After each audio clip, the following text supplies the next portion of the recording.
We all curse Bengaluru's roads, especially on days when it rains heavily and the city literally crumbles. Joining us today is a Bengalurian who decided to give a legal notice to BBMP demanding 50 lakh rupees as compensation. Professor Kiran Jeevan, a resident of Richmond town, says that the roads are so bad that it caused him severe neck and back pain. He's joining us today to talk about the pain, the frustration, and why he decided that he has no other choice but to send a legal notice to the BDMP. Now, I want to start with, most of us are unhappy with the roads, but we mostly probably click a picture and upload it online. So what made you go beyond that and send a legal notice? Thank you very much.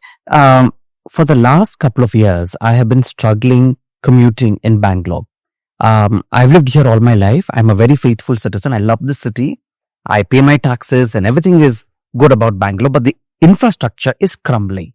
And I think it's very important that the state and the city takes initiatives to fix our roads. Now, why did I take this particular step? Is because I am a victim of bad roads. Even the smallest jerk on potholes and uneven roads is causing us a lot of pain. If you notice, I have a lot of friends who also have similar complaints. Now, why should I suffer? Now, I'm suffering for no mistake of mine. I have done what I have to do for the city, and the city's responsibility is to give us good roads. And if they can't do that, there's a serious failure in the system. So I think I'm questioning the entire system of Bengaluru Corporation and asking them, why are our roads so bad? Bangalore is no ordinary city. It's an international city. You have people from all over the world. We are IT capital, and we can't have a crumbling infrastructure. So that was one of the main reasons I took this. You've mentioned multiple trips to the hospitals and consultation from specialists. Can you walk us through what you were going through physically? Yes. There are no words that can explain the pain I went through, and especially when it's the neck and the head, it is bad.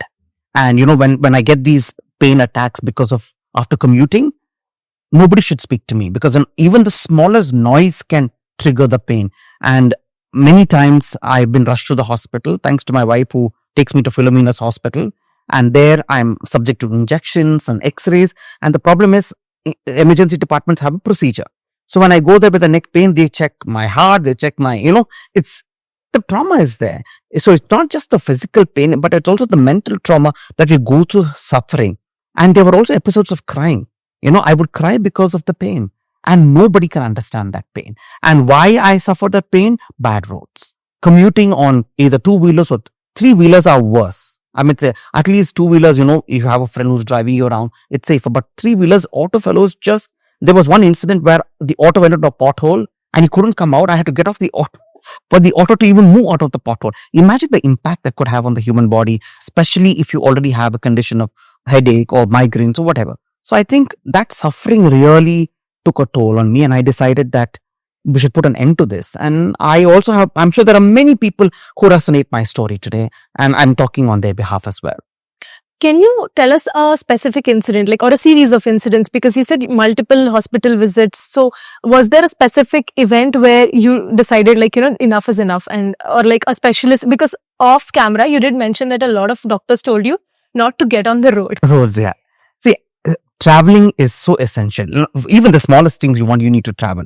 I think this aggravated pain, there's a saturation point for everybody. And I think I reached mine. And at a point, I realized, I don't care what the world thinks about me. I'm sending this notice to BBMP, and they better answer me and fix the roads. So I think that excruciating pain, I think only I know what it feels like, because I've gone through that. And I know people are listening to me who probably have the same problem, know exactly what I'm talking. And I think nobody should get that kind of a pain. And that pain was caused not because I made a mistake. I did my part. The city failed. And I think the city must take responsibility for that. Absolutely. I also want to know, have there been any changes in the way you travel? Are there any roads or areas that you tend to avoid, or have you changed your traveling habits? What I do right now is, if I at all I visit family this side of town, I leave very early in the morning when there's less traffic, and I tell this auto man to either go slow, or if I take a cab or something. Two-wheelers, forget it. I don't even go on two-wheelers. It's very rare because it's difficult. And sometimes I don't travel. I stay at home, or I prefer walking. I walk wherever I have to go, shopping malls or whatever is close by, or even while long distance travel from Richmond town to other parts of the Bangalore. it's either cabs or autos, but preferably when the traffic is less, so that he can go in peace and not rush and all. And maybe when potholes come, slow the auto down, and then I move and adjust myself. So that's a traumatic event. Yeah. Yeah, absolutely. I mean, nobody should be Yeah. not be traveling because Travel. the roads are bad. Absolutely. Also, what are you demanding from the BBMP right now, as in terms of compensation or justice? What are you demanding? Well, of course, my legal notice says I'm asking for 50 lakhs compensation for the trauma, both physical and mental. And I stand by that. That's number one. Second, and the most important thing for me, because I'm a social work professor, I believe in the concept of justice.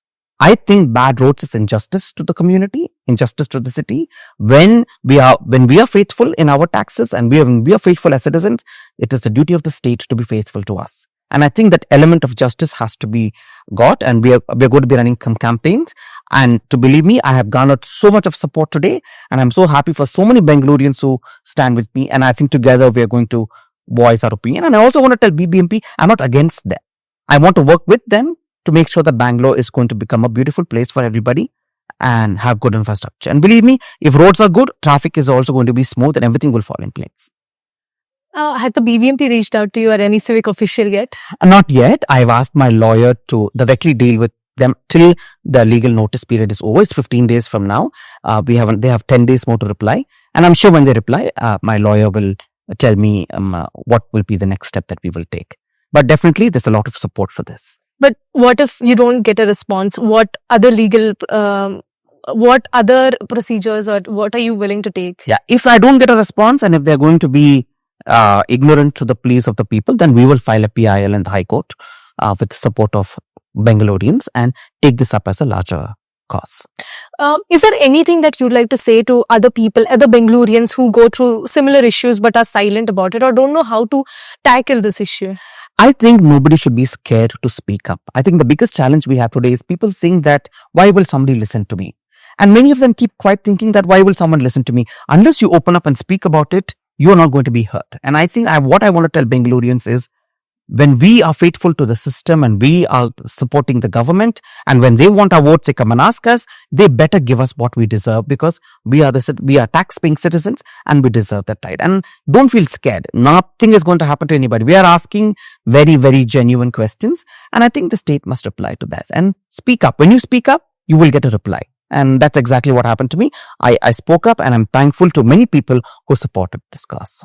Thank you so much, Kiril. Thank you for joining us. Thank you so much. Now, if you have stayed with us till now, it's probably because you care about the city, care about what people are going through and demanding better. We care too. When the rains hit Bengaluru, our team visited the slums, reporting on the spoiled ration, soaked mattresses, and the lost wages because people couldn't get out of their homes. Now, if this is the kind of journalism that matters to you, become a TNM subscriber today.